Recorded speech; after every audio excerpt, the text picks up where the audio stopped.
very quickly show you just an extension of using the printmaking techniques that we've looked at with plants and look at some household objects. Now you could use all sorts of household objects.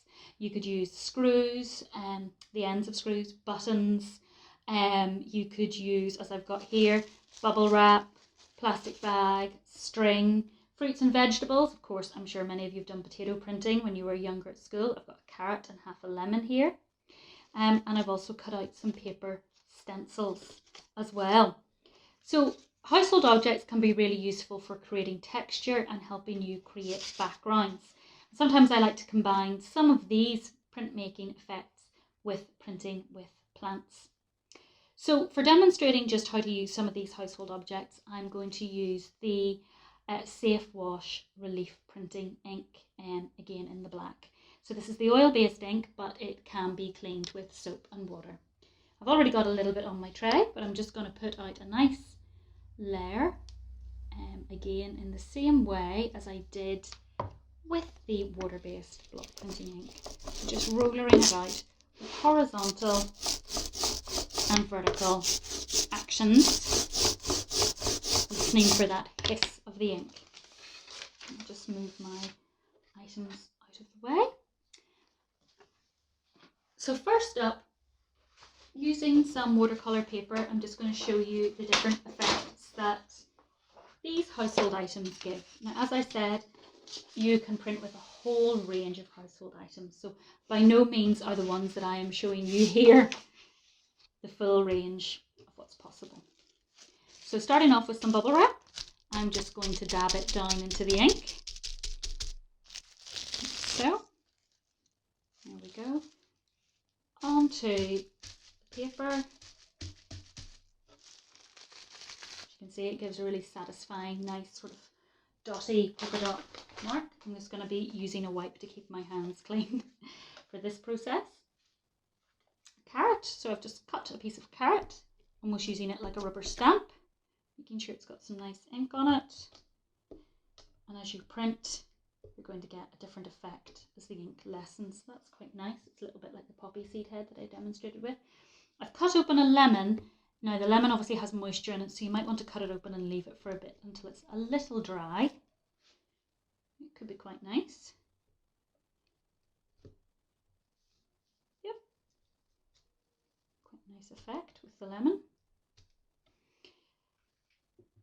The string we'll do slightly differently. Now this is nice sort of garden twine, so it's got sort of that hairiness to it. So we're hoping to pick up some of those nice little hair marks on our paper. So I'll just lay them down. Then of course I will need to put a layer of kitchen roll over that. Smoothing again with my hand.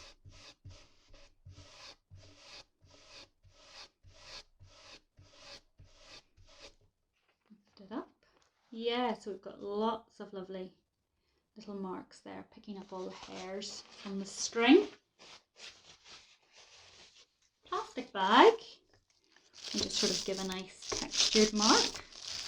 So we'll just set it down like so. Use the kitchen roll again.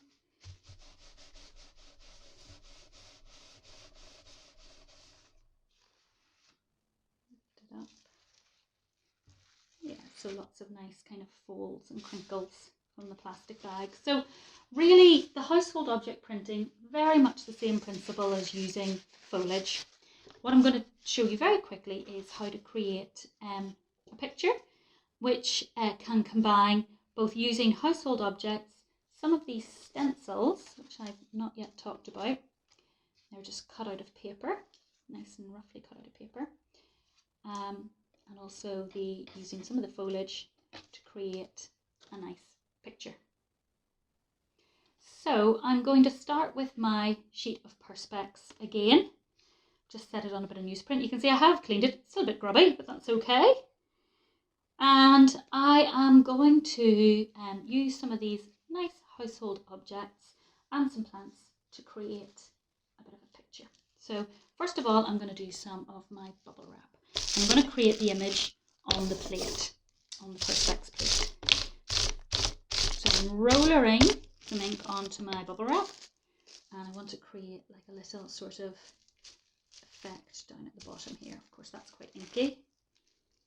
I'm just applying that onto the plate. Okay, I've got a bit messy here, so I'll have to do a quick clean of the hands.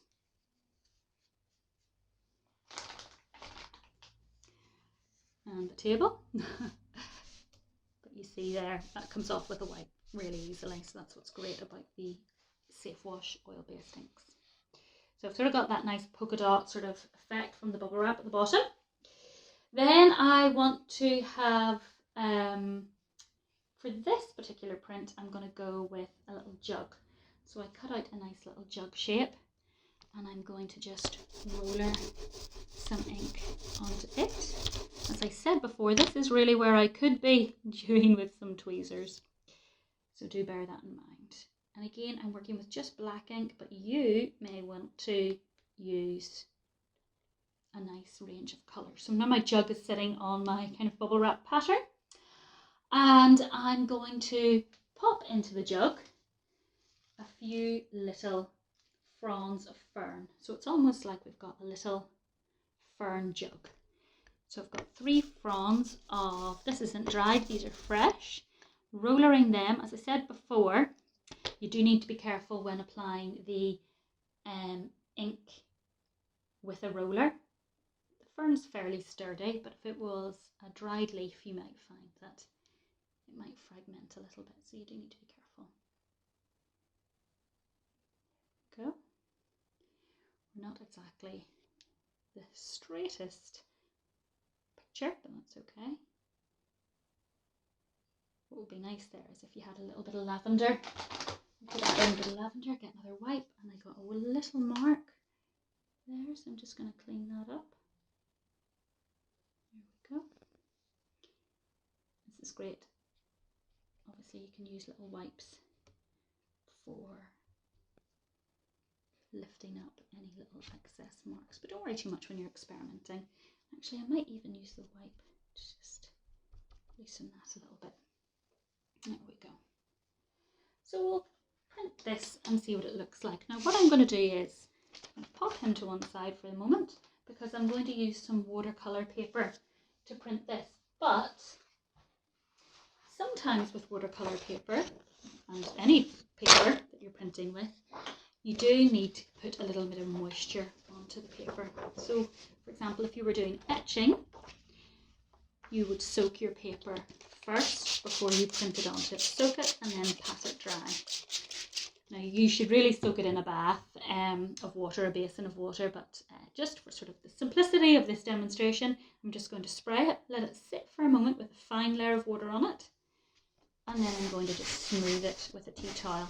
So I'm taking some of that moisture off it, because I definitely don't want it to be wet. So my surface is damp, but it's not wet. In fact, it's not even really that damp, it's just lightly. Taking my image, placing my paper on top of it. Now, this is where I've got mucky hands, and you really should be cleaning your hands in between these. But for the purposes of a speedy demonstration, I will forgo the cleanliness on this occasion. So we're rubbing with the palm of the hand, holding it steady with the other,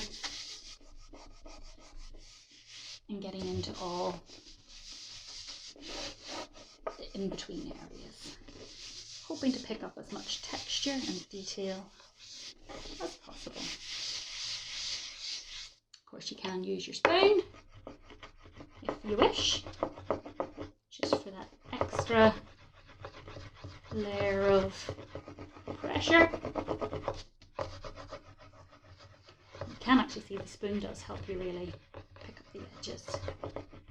There we go. If I was using fabric to do this, like the linen, I probably would mist the linen a little first as well. Don't have to worry too much about patting it dry, as long as it's not very wet. Okay. I'm going to lift up the image, and there we go. Now my paper's a little bit mucky, but we have a lovely little jug print. So he's very pretty. So you could put lavender, cow parsley, anything that you wanted, and our lovely bubble wrap makes it look a little bit like it is sitting on a tablecloth. So that's just a little example of using some household items, creating stencils, combining with your nature printed leaves to create your own designs. Your stencils, of course, if you were to ink the whole of your plate, put your stencils down, you would get a very clean, clear white mark, just like we did with the foliage. And then you can add more layers. So that's the end of the demonstration. I hope you've enjoyed looking through the different techniques that you can use and will enjoy experimenting a bit further. I've been saying all along, it's about playing, experimenting, finding what you like and what works for you, using the different inks, papers and fabrics that I've demonstrated with.